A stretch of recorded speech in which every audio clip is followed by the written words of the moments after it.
পশ্চিম বাংলার মুখ্যমন্ত্রীকে সবাই দুর্নীতিগ্রস্ত জানে, চোর জানে, তোষণবাজ জানে, ধর্ষকদের রক্ষাকর্তা বা কর্ত্রী জানে।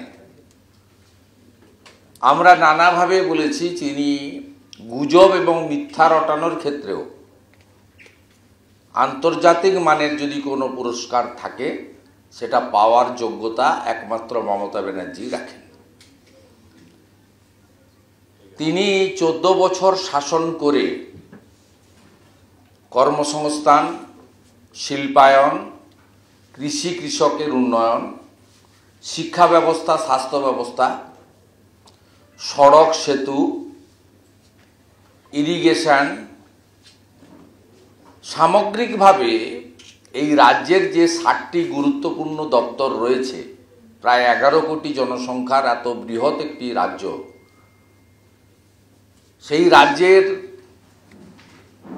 8 মাস পরে যে নির্বাচন সম্ভবত হতে যাচ্ছে, এই সময়কালে তার বিভিন্ন প্রশাসনিক এবং রাজনৈতিক কর্মসূচিতে তিনি কি উন্নয়ন করেছেন, আরও কি করতে চান আগামী 6 মাস ধরে, এইসব কথা মানুষ শুনতে চায়। মানুষ শুনতে চায় যে 540 কিলোমিটার বাংলাদেশ সীমান্তবর্তী এলাকাতে 16 সাল থেকে রিপিটেডলি ভারত সরকার, স্বরাষ্ট্র মন্ত্রক, বিএসএফ জমি চাওয়া সত্ত্বেও জমি না দেওয়ার কারণটা মানুষ জানতে চায়। 2014 থেকে 2024 এই 10 বছরে রাজারহাট, নিউ টাউন সহ প্রায় 80টি বিধানসভা কেন্দ্রে 20 থেকে 30% ভোটার বৃদ্ধি হলো কেন? যেটা স্বাভাবিক বৃদ্ধির হার গোটা দেশে 7%। মানুষ জানতে চায়, ধর্ম যার যার, উৎসব সবার আপনি বলেন, তাহলে মোথাবাড়ি হয় কেন, ধুলিয়ান শামশেরগঞ্জ হয় কেন, মহেশতলা রবীন্দ্রনগর হয় কেন? মানুষ জানতে চান প্রধান বিরোধী দল ভারতীয় জনতা পার্টি